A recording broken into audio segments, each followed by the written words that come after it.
Hello everyone, this is Shannon from That's So Po, and today I'm here to do my recommendations and TBR for my September 2020 monthly priority, which is Latinx Heritage and the Latinx-a-thon. If you're not familiar with my monthly priorities, I will link a playlist down below about them, but basically each month I focus on one group of authors or topic. So for September, I'm focusing on Latinx Heritage, and there is the Latinx-a-thon, which is a great readathon that is going to be going on from September 15th through 24th. I will link all of the information about that readathon below, but I'm going to spend the whole month focusing on Latinx heritage books. Because the hosts have put together such an amazing set of prompts, as well as turned those prompts into almost a tag for recommendations, I'm gonna do my recommendations mixed in with my TBR this time so that I recommend books for each of the prompts as well. Prompt 1, Voices. Read a book by a Black or Indigenous Latinx author. My recommendation for this prompt is Sabrina y Corina by Cali Fajardo Anstine. This is such a beautiful collection of literary short stories by an Indigenous Latinx author, and all of these stories are about Indigenous Latina women in Denver, Colorado. I loved how beautiful the stories were. I loved the focus on the relationships between women, on the way that each of these stories was so poignant and so beautiful, and the way that as a whole, they made me feel like I understood the community. I really, really enjoyed this short story collection, and I think it's a great one to read if you're trying to read more Indigenous Latina authors. For my TBR for this prompt, I'd like to read Patsy by Nicole Dennis Benn. Dennis Benn is a Jamaican lesbian Black author, and this story focuses on a queer Jamaican woman who gets the chance to follow her dreams by moving to New York. But in order to do so, she has to leave behind her young daughter. And this sounds like it's going to be really gripping. I've heard really amazing things. It is literary fiction. It's probably going to be a bit heartbreaking, but I'm just so interested in picking up the story. Prompt 2, Latinidad. Read a book written by an intersectional Latinx author. So my recommendation for this prompt actually bends the rules just a little bit, but I still really highly recommend this book, which is Sal and Gabby Break the Universe by Carlos Hernandez. Carlos Hernandez is Cuban-American, and this story is about a Cuban-American boy, Sal, who has some kind of magical abilities, scientific magical abilities. He's able to bring things from other dimensions into our own. And he starts at a new arts school where he's learning to be a magician, but causes some problems with his actual magic. The thing that I love that I think is intersectional about Sal's character, which isn't own voices for Carlos Hernandez, but is just done so well, is the disability representation. Sal has type 1 diabetes, and I loved the way that this was represented in this middle grade. Sal is somebody who needs accommodations, and he speaks up for those accommodations and really lets the people around him, his principal, things like that, know that they need to make sure that they give those accommodations, but it never in any way reduces his impact as a character or his strength as a magician. He is somebody who is the center of his own story, who just happens to have a disability. And I really loved that representation. Plus, this book is so hilarious and so heartwarming, and just one of my absolute favorite books that I have read in recent memory. I actually have a standalone review of that, so I will go ahead and link that below. I really recommend it. For my TBR for this prompt, I would like to read Cantoras by Carolina de Robertes. And this is a book that I actually had on my TBR in June, and I didn't get to it then, but I just really, really want to get to it this year, so I'm putting it on this TBR as well. So Carolina de Robertes is Uruguayan, and she is bisexual. The story itself is about a group of lesbian Uruguayan women in the 1970s who sort of form a friendship and a community together, trying to escape from the overbearing political dictatorship that their country is facing and form a safe space for themselves. It's a literary fiction. I've heard really, really, really amazing things about it, so I just want to get to it so bad. Prompt 3, Roots. Read a translated book or a book featuring more than one language.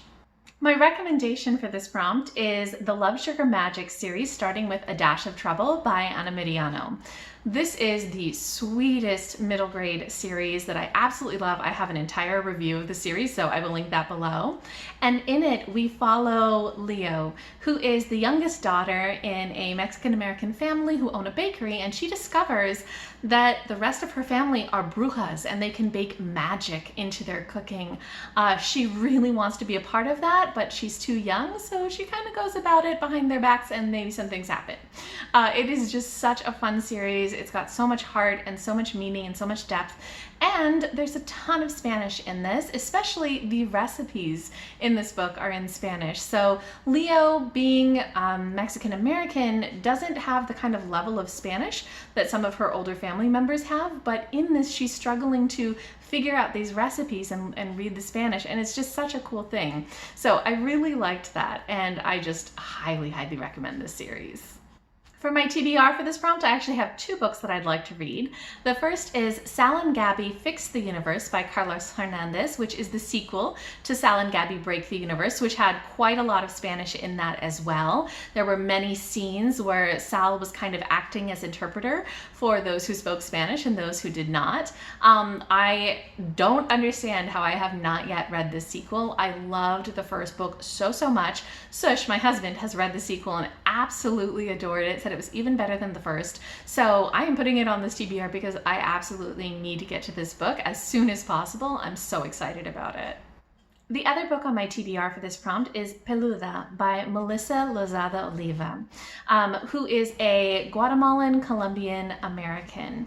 This is a collection of poetry that I've heard good things about from a couple different booktubers, and it really seems like it focuses on identity and body image, especially because Peluda means hairy. So I love poetry collections that are focused on identity, especially identity that is about women and about immigration, all these sorts of things. So I'm really excited to read this one. Prompt 4, Heritage. Read a book written by a non-Spanish speaking Latin American country author. My recommendation for this prompt is Hurricane Child by Kacen Callender. Callender is from the US Virgin Islands, which is an English-speaking country in the Caribbean. Also, Kacen Callender uses they, them pronouns and identifies as a demi-boy, in case you wanted to use this for one of the other prompts. This is such a sweet middle grade book. Apparently I'm recommending a lot of middle grade, but that's because there's a lot of great middle grade. This is a story about a little girl whose mother has disappeared a year ago, and she's really struggling, really missing her mom, really having a lot of issues at school, being bullied, all these sorts of things, and just wants to get her mom back. And it's about her working to find her mother again, as well as forming a friendship and maybe a romance with the new girl at school.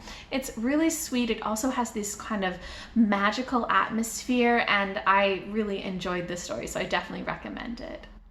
My TBR for this prompt also has two books on it, the first of which is another middle grade called The Jumbies by Tracy Baptiste, who is from Trinidad and Tobago, which is an island in the Caribbean that also speaks English as well as Creole.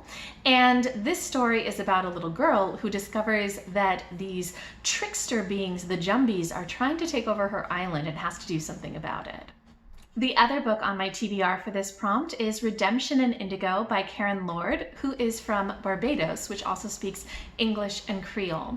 This is a book that I've heard so many amazing things about. A lot of booktubers that I really like have read it and loved it. And it is a retelling of a Senegalese folktale, and I love folktales. So this is about a woman who has a good-for-nothing husband who she just completely gets rid of, and she ends up getting something called the Chaos Stick, which is a magical tool, except that the Indigo Lord, who is the person who originally owned the stick, doesn't want her to have it, and it just sounds like it's going to be such a fun ride. And prompt 5, Latinx Lit Takeover, read the group book. The group book this year is By Any Means Necessary by Candace Montgomery. This is a story of a queer boy who's just about to start college when he gets called back home to deal with the family bee farm being foreclosed. It looks like it's going to be such a fun ride, and I'm just really excited to get to this one. So those are my recommendations and my TBR for the Latinx-a-thon. If anybody else is going to be participating in the Latinx-a-thon, or if you have read any of the books that I've mentioned, you have any thoughts, any comments, anything else, I'd love to hear from you. Just leave me a comment down below.